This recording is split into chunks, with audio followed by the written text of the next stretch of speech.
Appreciate you guys coming in. My name is Walt Miller. It's W-A-L-T-M-I-L-L-E-R.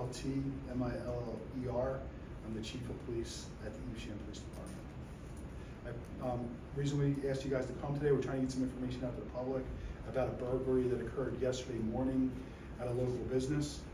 The business that was targeted is the Urban Tactical Firearms. They're located on Route 70 East in Marlton. Around 2:30 in the morning, we released a photograph of what we believe is a white, newer model Hyundai Elantra that pulled up in front of the business.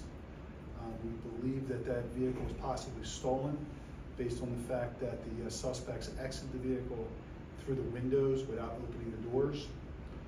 They walked up to the front of the business. At first, they attempted to use a hammer to break the glass.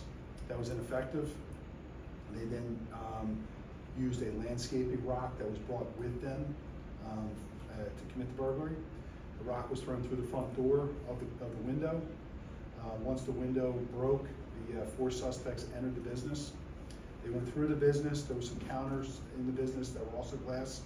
They used the same landscaping rock to break the glass within the business. They removed several firearms and ammunition from the business, and they were in and out of the business in less than 2 minutes. They re-entered the vehicle that was parked out front, the white Hyundai Elantra, and they were last seen going westbound through the parking lot towards the Locust, which is the neighboring road there in the end. Chief, at this time, are you able to say how many guns, how much ammunition was taken from that business? So yesterday, the ATF came down, they did an inspection on an inventory inspection of the business, and returned that 5 firearms were stolen. What can you tell us about these suspects? I know that they're dressed in black here. Do you know anything about them, how old they are, where they're from?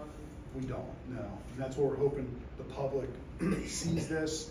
Either they maybe recognize some sort of mannerism of one of the suspects, recognize some of the clothing they wear, God bless you, and they hopefully have some information, or even if they know somebody that's involved in these. We're looking in the area.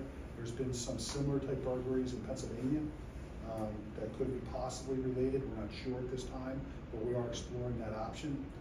So if they know anybody that's maybe doing these, have any information for us, we ask them to please contact us, because we'd like to identify this group and recover those firearms before they're used to hurt or injure an innocent person.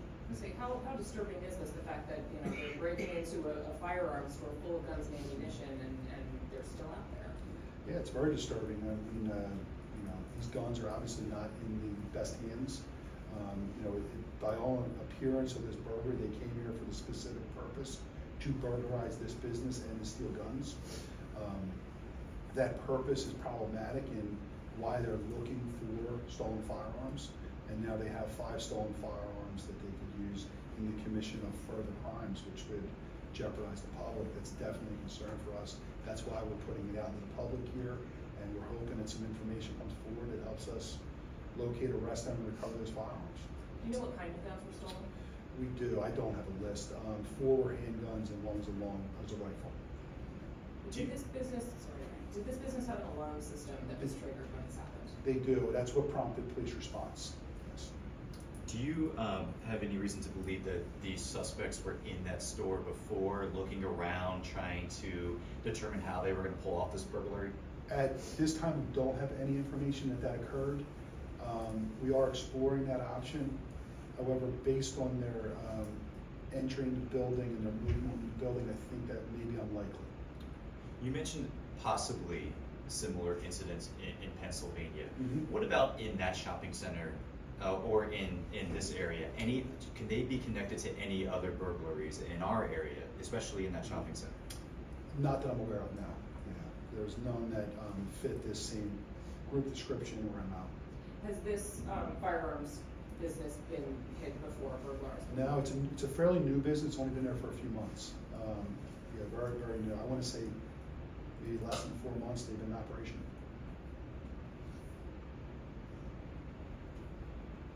Any other questions? I'm just curious, are firearm dealers required to have any other increased kind of security? They're not. And we, part of the inspection the ATF does is to make sure that they're in compliance with the federal regulations. We're also working with the state police for state compliance. So as of right now, we haven't uncovered anything where the businesses violated their security requirements under at least the federal law, and we're looking at it to see if there's any requirements under state law that are in violation of. As of this time, we just don't have that information. That's still being done. Will you be increasing patrols in that area in the time being? Yes, we're increasing patrols in the area. We're also trying to work with the business owner to try to put some preventative measures in place for this business to prevent future such burglaries and theft of weapons from this business. Is the business owner cooperating with you? Yes, very cooperative, yes. Any other questions? I do appreciate your time coming out here today and covering this.